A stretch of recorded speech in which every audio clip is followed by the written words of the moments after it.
Hi നമസ്കാരം. നമ്മളൊക്കെ സാധാരണ സ്വർണ്ണത്തിൽ ഇൻവെസ്റ്റ് ചെയ്യുന്നതിനെക്കുറിച്ചല്ലേ എപ്പോഴും കേൾക്കാറ്.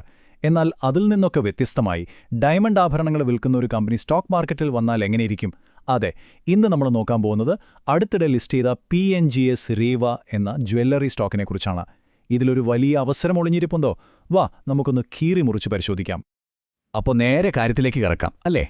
ഒരു സസ്പെൻസുമില്ലാതെ അനലിസ്റ്റ് അവസാനം പറയുന്നത് എന്താണോ അത് നമുക്ക് ആദ്യം തന്നെ കേൾക്കാം. ഈ കമ്പനിയിൽ നല്ല വളർച്ചാ സാധ്യതയുണ്ട്, സംശയമൊന്നുമില്ല. പക്ഷേ ഇതൊരു സ്മോൾ ക്യാപ് സ്റ്റോക്കാണ്. അതിൻ്റെ ലിസ്റ്റഡ് യാത്ര തുടങ്ങിയിട്ടേയുള്ളൂ. അപ്പോൾ ശ്രദ്ധിച്ച് വേണം ഓരോ സ്റ്റെപ്പും. അപ്പോൾ ശരി, ആരാണ് ഈ PNGS റേവ? എന്താണ് ഈ സ്റ്റോക്കിന് പിന്നിലെ ബിസിനസ്? നമുക്ക് ഡീറ്റെയിൽ ആയിട്ട് തന്നെ നോക്കാം. സിമ്പിളായി പറഞ്ഞാൽ PNGS റേവ എന്ന് പറയുന്നത് ഒരു റീറ്റെയിൽ ജ്വല്ലറി കമ്പനിയാണ്. 2004 തുടങ്ങിയതാണ്. പൂനെയാണ് ഇവരുടെ ഹെഡ്ക്വാർട്ടേഴ്സ്. ഇവരുടെ മെയിൻ ഫോക്കസ് എന്താണെന്ന് വെച്ചാൽ ഡയമണ്ടും മറ്റ് വിലപിടിപ്പുള്ള കല്ലുകളും പതിപ്പിച്ച ആഭരണങ്ങളാണ്.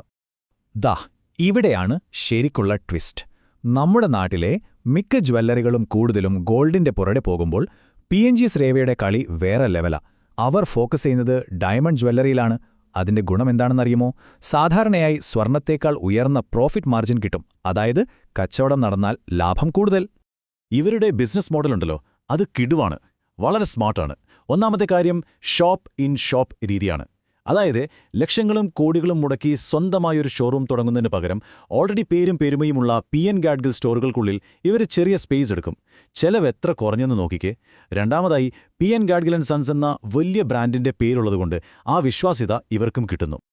അതായത് ഇതിന്നലെ പൊട്ടിമുളച്ചൊരു കമ്പനിയല്ല. ഇതിന്റെ പിന്നിൽ 190 വർഷത്തെ പാരമ്പര്യമുള്ളൊരു ബ്രാൻഡിന്റെ കരുത്തുണ്ട്. ആലോചിച്ചു നോക്കൂ, ആ ഒരു പേര് മാത്രം മതി ആളുകൾക്ക് ഇവരെ വിശ്വസിക്കാൻ, അല്ലേ? ഓക്കെ, അപ്പോൾ ബിസിനസ് മോഡലൊക്കെ കൊള്ളാം. പക്ഷേ ഈ പറയുന്നതൊക്കെ കണക്കുകളിൽ കാണാനുണ്ടോ? വെറുതെ കഥ പറഞ്ഞിട്ട് കാര്യമില്ലല്ലോ. നമുക്ക് നേരെ അവരുടെ ഫിനാൻഷ്യൽ ഹെൽത്ത് ചെക്കപ്പിലോട്ട് പോകാം. നോക്കിക്കേ, 32%. ഇതാണ് കഴിഞ്ഞ സാമ്പത്തിക വർഷത്തെ ഇവരുടെ റവന്യൂ ഗ്രോത്ത്. അതായത് വരുമാനത്തിൽ മുൻ വർഷത്തേക്കാൾ 32% വർധനവ്. ഒരു കമ്പനിയെ സംബന്ധിച്ചിടത്തോളം ഇതൊരു ഗംഭീര വളർച്ചയാണ്. ഇനി അടുത്ത നമ്പർ നോക്കൂ, 40%. വരുമാനം വളർന്നതിനേക്കാൾ വേഗത്തിലാണ് ഇവരുടെ ലാഭം വളരുന്നത്. ഇതിൽ നിന്ന് എന്താ മനസ്സിലാക്കേണ്ടത്? ഇവർ വെറുതെ കച്ചവടം കൂട്ടുവാൻ മാത്രമല്ല, ഓരോ വിൽപ്പനയിലും കൂടുതൽ ലാഭമുണ്ടാക്കാനും ഇവർക്ക് പറ്റുന്നുണ്ട്. അതാണ് മിടുക്ക്. ഇവരുടെ മാർജിനുകൾ ശരിക്കും സ്ട്രോങ് ആണ്. ഒരു റീറ്റെയിൽ ജ്വല്ലറി ബിസിനസ്സിൽ ഇതത്ര സാധാരണമല്ല.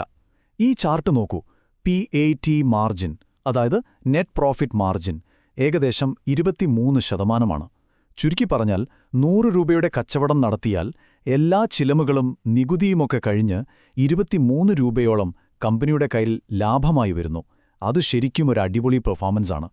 അപ്പോൾ ഗ്രോത്ത് ഉണ്ട്, പ്രോഫിറ്റ് ഉണ്ട്, എല്ലാം കൊള്ളാം. അപ്പോൾ സ്വാഭാവികമായും അടുത്ത ചോദ്യം വരും, ഈ വളർച്ചയ്ക്കൊക്കെ അനുസരിച്ചുള്ള വിലയാണോ സ്റ്റോക്കിന്? അതോ നമ്മൾ ഓവർ വാല്യൂഡായ ഒരു സ്റ്റോക്കിലാണോ പൈസ ഇടാൻ പോകുന്നത്? ഇനി നമുക്ക് വാല്യുവേഷൻ ഒന്ന് ചെക്ക് ചെയ്യാം. മറ്റ് ജ്വല്ലറി കമ്പനികളുമായിട്ടൊന്ന് താരതമ്യം ചെയ്തു നോക്കാം.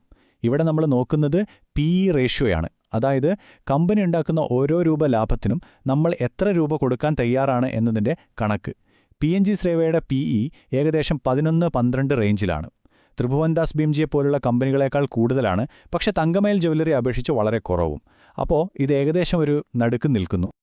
അതുകൊണ്ട് അനലിസ്റ്റിന്റെ നിഗമനം ഇതാണ്: ഈ സെക്ടറിലെ മറ്റു സ്റ്റോക്കുകളുമായി താരതമ്യം ചെയ്യുമ്പോൾ ഇതിന്റെ വാല്യുവേഷൻ മോഡറേറ്റ് അല്ലെങ്കിൽ റീസണബിൾ ആണ്. ചുരുക്കി പറഞ്ഞാൽ ഒരുപാട് കൂടുതലുമല്ല, എന്നാൽ തീരെ വില കുറഞ്ഞ ഒരു സ്റ്റോക്കുമല്ല. ഒരു ന്യായമായ വില. ഇതുവരെ നമ്മൾ കണ്ടത് നല്ല കാര്യങ്ങൾ മാത്രമാണല്ലേ? എന്നാൽ ഏതൊരു നിക്ഷേപത്തിനും ഒരു മറുവശമുണ്ടാവും. എന്തൊക്കെയാണ് ഈ കമ്പനിയുടെ വളർച്ചയെ മുന്നോട്ട് നയിക്കുന്ന ഘടകങ്ങൾ? അതേസമയം എന്തൊക്കെയാണ് മുന്നിലുള്ള വെല്ലുവിളികൾ? നമുക്ക് രണ്ടൊന്ന് നോക്കാം. ആദ്യം നമുക്ക് പോസിറ്റീവ്സ് നോക്കാം. ഒന്നാമതായി, ഇന്ത്യയിൽ ആഭരണങ്ങൾക്ക് എപ്പോഴും ഡിമാൻഡുണ്ട്, അത് നമുക്കറിയാമല്ലോ. രണ്ടാമത്, ആളുകൾ സ്വർണത്തിൽ നിന്ന് മാറി പതിയെ ഡയമണ്ടിലേക്ക് മാറുന്നൊരു ട്രെൻഡ് ഇപ്പോഴുണ്ട്. അതിനെ പ്രീമിയമൈസേഷൻ എന്നൊക്കെ പറയും. മൂന്നാമതായി, ഇവർക്ക് IPOയിൽ നിന്ന് കിട്ടിയ പണം ഉപയോഗിച്ച് 2028ഓടെ 15 പുതിയ ഷോറൂമുകൾ തുടങ്ങാൻ പ്ലാനുണ്ട്. നാലാമത്തെയും ഏറ്റവും പ്രധാനപ്പെട്ടതുമായ കാര്യം PN ഗാഡ്ഗിൽ എന്ന വിശ്വാസ്യതയുള്ള പേര് തന്നെ. ഇനി നമുക്ക് റിസ്കുകൾ നോക്കാം. ഒന്നാമത്തത് കടുത്ത മത്സരം. ടൈറ്റൻ, സെങ്കോ ഗോൾഡ് പോലുള്ള വമ്പന്മാരുള്ളൊരു മാർക്കറ്റാണിത്. രണ്ടാമതായി, ഇതൊരു സൈക്ലിക്കൽ ബിസിനസ്സാണ്. അതായത് രാജ്യത്ത് സാമ്പത്തികമായി നല്ല സമയമാണെങ്കിൽ ആളുകൾ ആഭരണങ്ങൾ വാങ്ങും. ഒരു പ്രതിസന്ധി വന്നാൽ ആദ്യം നിർത്തുന്ന ചിലവുകളിലൊന്ന് ഇതായിരിക്കും. മൂന്നാമത്തെ റിസ്ക്, ഇത് ഒരുപാട് സ്റ്റോക്ക് കയ്യിൽ വെക്കേണ്ട ബിസിനസ്സാണ്. അതിന് വലിയ വർക്കിംഗ് ക്യാപിറ്റൽ വേണം. പിന്നെ ഇവരുടെ വരുമാനത്തിന്റെ ഭൂരിഭാഗവും മഹാരാഷ്ട്രയിൽ നിന്നാണ്. അതുമൊരു റിസ്ക്കാണ്. അപ്പോൾ നമ്മൾ ഗുണങ്ങളും ദോഷങ്ങളും കണ്ടു. ഇതെല്ലാം വെച്ച് ഈ സ്റ്റോക്കിന്റെ ഭാവിയെക്കുറിച്ച് അനലിസ്റ്റ് എന്താണ് പറയുന്നത്? നമുക്ക് ഫൈനൽ വേർഡിക്റ്റിലേക്ക് കടക്കാം. ഇവിടെ അനലിസ്റ്റിന്റെ ഒരു പ്രൊജക്ഷൻ നോക്കൂ. ഷോർട്ട് ടേമിൽ, അതായത് അടുത്ത 1-2 വർഷത്തേക്ക് ഇതൊരു പുതിയ ലിസ്റ്റിംഗ് ആയതുകൊണ്ട് വിലയിൽ നല്ല ചാഞ്ചാട്ടം പ്രതീക്ഷിക്കാം. ഒരുപക്ഷെ 350-നും 500-നും ഇടയിൽ ട്രേഡ് ചെയ്തേക്കാം. എന്നാൽ മീഡിയം ടേമിൽ, അതായത് ഒരു 3 മുതൽ 5 വർഷം കൊണ്ട് ഇവരുടെ എക്സ്പാൻഷൻ പ്ലാനൊക്കെ വിജയിച്ചാൽ ഇപ്പോഴത്തെ 1300 കോടിയുടെ മാർക്കറ്റ് ക്യാപ്പ് ഏകദേശം 3000-4000 കോടിയിലേക്ക് എത്താൻ സാധ്യതയുണ്ട്. ഈ കോടികളുടെ കണക്ക് കേട്ട് കൺഫ്യൂഷൻ ആവണ്ട. സിമ്പിളായി പറഞ്ഞാൽ, അടുത്ത 3 മുതൽ 5 വർഷം കൊണ്ട് മാർക്കറ്റ് ക്യാപിറ്റലൈസേഷനിൽ ഏകദേശം 2.5 മുതൽ 3 ഇരട്ടി വരെ വളർച്ചയാണ് അനലിസ്റ്റ് പ്രതീക്ഷിക്കുന്നത്. പക്ഷേ ഇതൊരു സ്മോൾ ക്യാപ് കമ്പനിയാണ്. എല്ലാം ഇവർ വിചാരിക്കുന്ന പോലെ നടന്നാൽ ചിലപ്പോഴിതൊരു മൾട്ടി ബാഗർ ആയേക്കാം.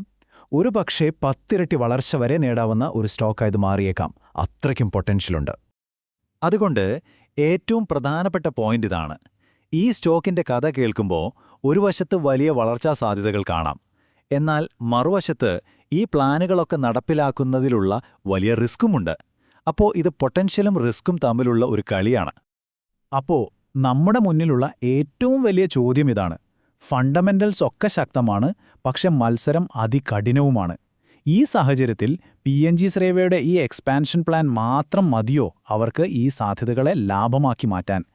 ടൈറ്റൻ പോലുള്ള വമ്പന്മാരുടെ ഇടയിൽ ഈ ചെറിയ കമ്പനിക്ക് ശരിക്കും ഒരു 10x സ്റ്റോക്കായി വളരാൻ കഴിയുമോ? നിങ്ങളുടെ അഭിപ്രായം എന്താണ്? നമുക്ക് കാത്തിരുന്ന് കാണാം.